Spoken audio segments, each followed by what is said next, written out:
Atrodo, kad trąšus išsirinkti yra labai paprasta. Nueini parduotuvį, žiūri po kairį. Universalios per vidurį daržui po 10 pavasarinės. Bet kuo iš tikrųjų tie pavadinimai reiškia, tai šiandien mes su agronomu Loreta ir aptarsim, į kur reikėtų atkreipti dėmesį renkantis trąšus. Labas, Loreta. Labas. Tai kadangi mes šiandien šnekam apie trąšus, aš tu ir biški pasiruošęs tokių gerybių.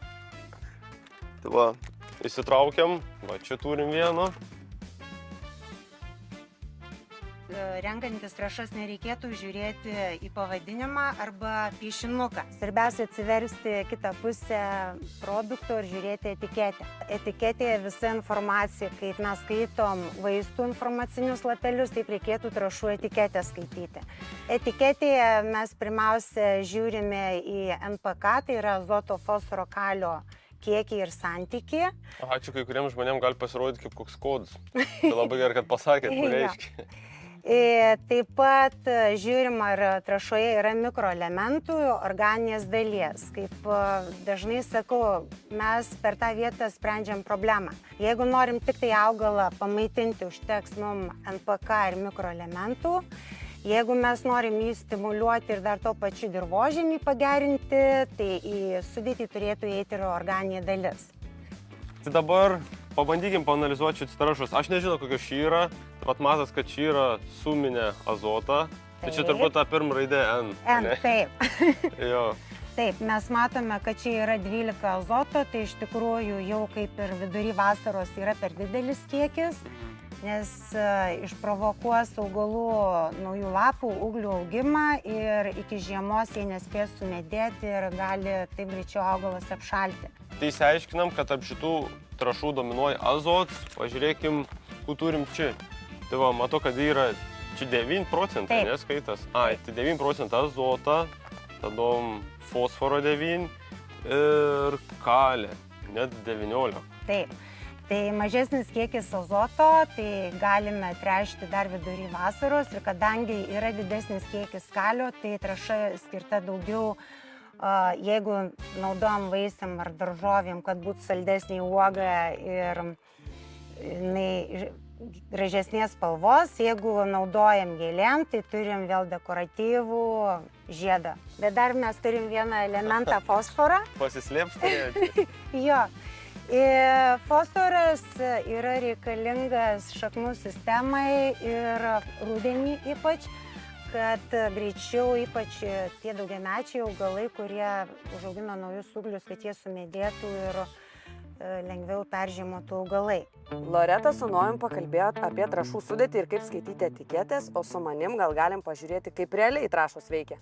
Tai aš atlikau eksperimentą su citrininiu čiobreliu ir sulfinija, norėdama taip pat įsitikinti, kaip veikia produktai, kurie skatina augalų prigijimą greitesnį. Trąšų nenaudota, tik tai substratas ir įdėta priemonė, kuri greitina jų prigijimą, šaknų augimą ir pasirodo net ant žeminės masės augimą.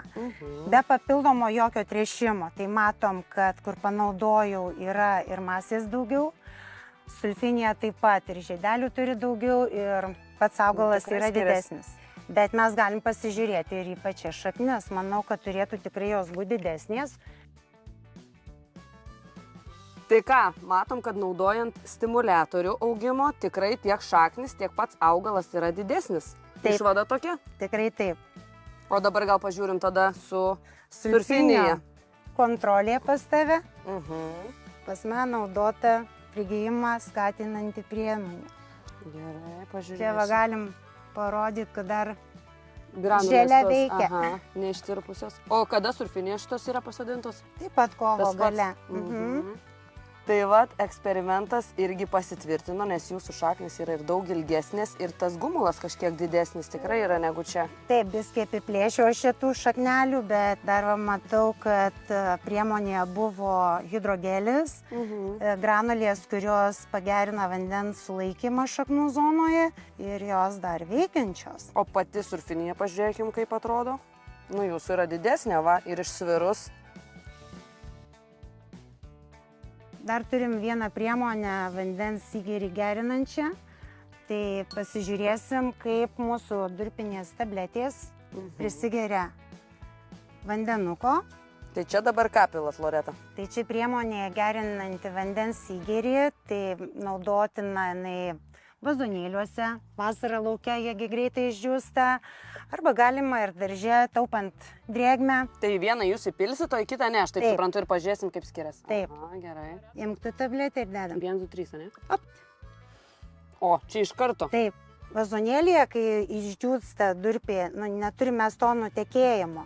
Vanduo sėkmingai geriasi į pačią durpę. Tai irgi veikia, eksperimentas pavyko. Tai kaip ir su Nojum daug diskutavom apie trąšų sudėtį, norėčiau dėti akcentą, kad organika yra labai svarbu, ne tik daržovėm, bet ir dekoratyviniam augalam. Ir nesvarbu, kokio jinai bus formai. Ar mėšlo, ar, sakysim, iš leonarditų išgauta. Tai Loreta, ar aš gerai suprantu, kad organika tai nebūtinai yra mėšlas. Tikrai taip, nes išgavimo būdai yra įvairūs ir iš įvairių medžiagų. Čia pavyzdžiui yra vabzdžių mėšlas, Čia tai yra- jau čia taip. kaip ir mėšlas. Aha. O pas mus dabar yra mineralinės trąšos su organika ir organinė dalis yra iš leonarditų. Tai būna, kad organika su mineralinėm būna maišyta, nebūna, kad atskirai organika ir atskirai mineralinė. Gali būti ir atskirai, kaip va, turime mėšlą granuliuotą ir gali būti birioj formoj, ką mes prieš tai žiūrėjom, ir gali būti skystoj Maišytose. formoj. Tai čia, o dabar, jeigu, tarkim, norim mes pasirinkti organinės trąšas, ar geriau, kad jos būtų atskirai, ar kad jos yra kartu su mineraliniam? Čia, matai, žiūrint, ką mes norim spręsti. Jeigu mes norim to, sakysim, ilgalaikio poveikio dirvožemį, tai rekomenduočiau naudoti mėšlą. O jeigu mes norim greito poveikio ir augalui, ir dirvožemį, efektyviau būtų skystoj formoj, arba kad ir granuliuotos, bet iš leonarditų, kurios, kaip matėm, mūsų eksperimente greičiau. greitai taip pradeda dirbti, veikti.